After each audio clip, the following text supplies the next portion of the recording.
Rasulullah, apa kata malaikat Jibril? Idza kumta fi salatika fasalli salatal muwaddi. Ketika engkau berdiri salat, maka salatlah laksana salatmu itu salat terakhir yang bisa kau lakukan. Bu, maaf, ini kalau Allah takdirkan kita ninggal habis salat maghrib, kira-kira salat kita gimana? Bukan khusyuk lagi, nggak mau siap. Ya kenapa? Kalau siap salam ninggal Ustaz. Ya kan kalau siap salat maghrib. Salat kita tentu menjadi salat yang paling khusyuk, yang paling ikhlas kita lakukan.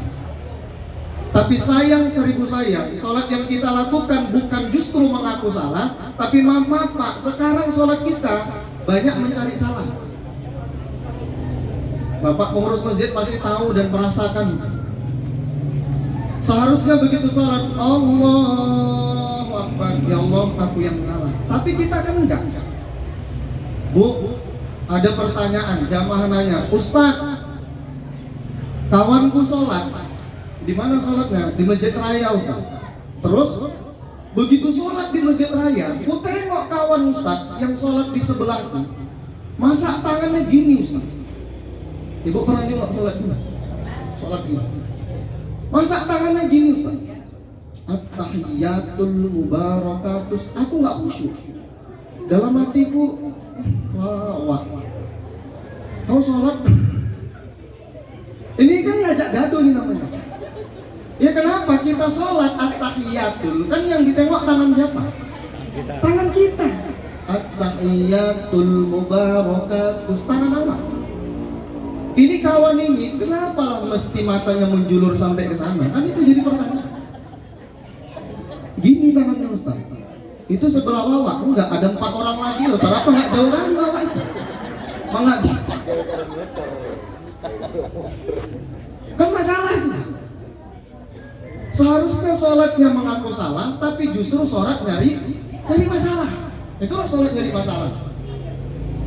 Begitu disuruh sholat, berangkat ke masjid, sampai di masjid datang imam. Imamnya namanya Wak Leman. Wak Leman ini lama pula sembahyang Pak. Terakhir Wak Leman itu yang disalah-salahkan. Kenapa? Karena lama kali sembahyangnya. Makanya Pak, aku nasihatkanlah sama Bapak pengurus. Kita contoh aja lah sholatnya, gak usah jauh-jauh. Ketua MUI kita, Kota Pematang Siantar. Itu ada namanya Ustadz Muhammad Ali Lubis.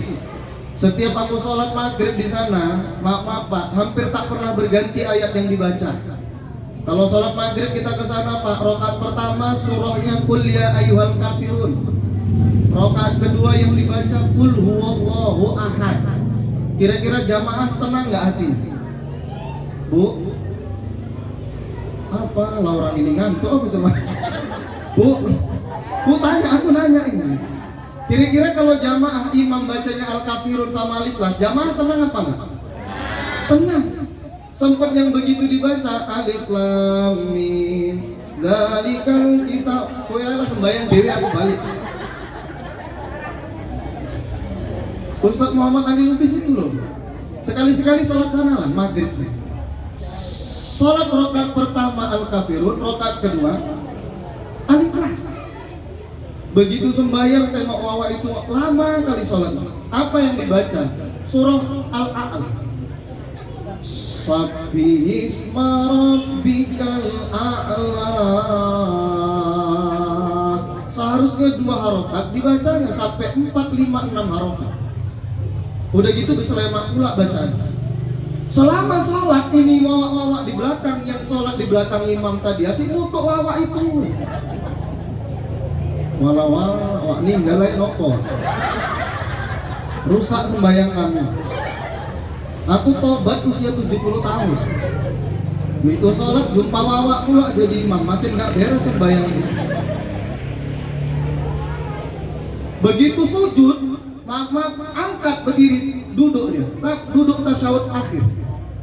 Seharusnya duduk tasyahud akhir itu kan kakinya nyagak. Asyhadu alla, nyagak kakinya. Rupanya yang di depan kakinya nggak nyagak, lurus kaki wawa itu. Wawa ini nengok, harusnya nengok tangan, cuma yang ketengok kaki wawa itu. salah ini. Salah. Ini Wawa siapa? Oh, Wawa. Makanya dulu waktu ngaji beres Wawa. Ini mati masuk neraka pasti Wawa. Sholat loh Bu, terakhir yang ditengok kaki Wawa itu begitu selesai sholat dipanggil. Wak, sini Wak, sini Wak. Kenapa? Wawa tadi sholat Wak, pas di depanku. Terus kenapa? Wawa tadi sholat salah itu. Kenapa rupanya salah? Tadi Wawa begitu duduk tasyahud akhir, kaki Wawa nggak nyaga. Terus seharusnya kan nyaga Wak.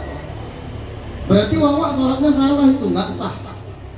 Entah pun Wawa bukan nggak sah, main-main Wawa dalam sholat kan Wawa. Wawa masuk neraka nih. Meninggal lah Wawa, pasti masuk neraka Wawa. Coba lah.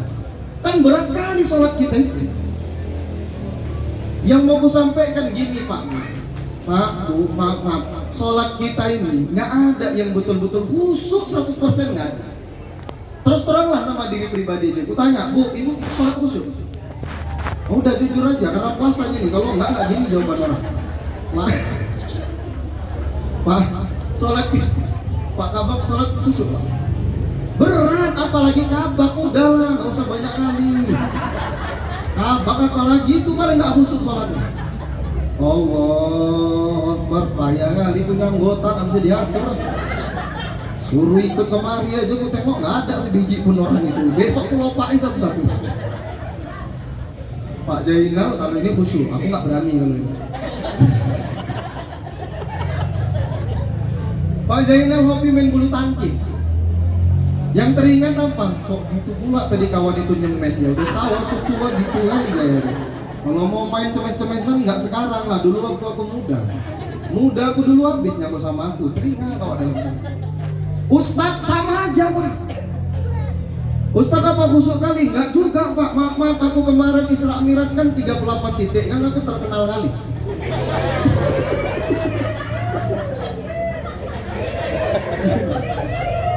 Maaf aku diundang ceramah. Begitu diundang ceramah nggak aku sebut nama tempat dan daerah, tapi jauh lah. Inisialnya daerahnya Cingkes. Dolok Silau kan jauh tuh. Dari Siantar sekitar 2,5 jam ke 3 jam. Aku ceramah berapi-api Pak. Pak Sulaiman Siraga ada di situ, Bapak Ketua DPRD Simalungun ada di situ, berapi-api aku ceramah. Allahu Akbar, siaplah ceramah. Begitu selesai ceramah datang ketua panitia, mirip-mirip Pak Misyadi gini, datang. Sorban juga beliau. Ustadz, inilah hadiah dari kami. Macam tadi lah penyerahan gitu. Cuman aku nggak 20 tadi. Dulu di sana kotak aja dia. Kotak OH5 lagi. Kotak. Itu kan jelas nih. Siap Bu. Dikasihlah kotak. Kubuka lah, Pak izin kubuka ya Pak. Dibuka rupanya ternyata dalamnya jeruk. Isinya jeruk terbaik dari kampung itu. Jeruk Sankis. Enaknya luar biasa.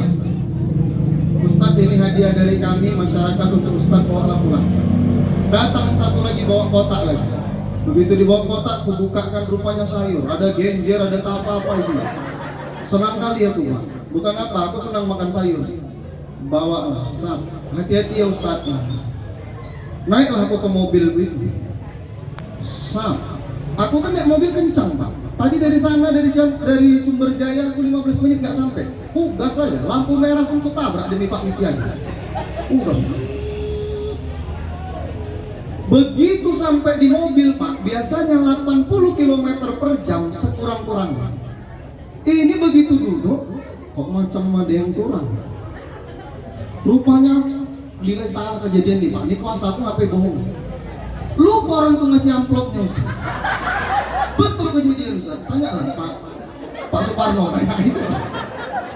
Lupa dia ngasih amplopnya Pak. Aku begitu duduk, ku tanya, aku Ustaz.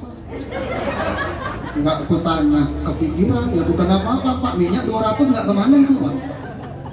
Ku gas lah pelan-pelan, 40 ku buat. Mana tahu di telepon orang itu nggak jauh kali aku balik. Ya betul-betul aja nih Pak. Handphone ku letak di holdernya, ada holder ku letak di sini, tengok. kok nggak ditelepon orang ini. Bayangkan dari Cinkes sampai ke Mematang Raya 40 aku lah.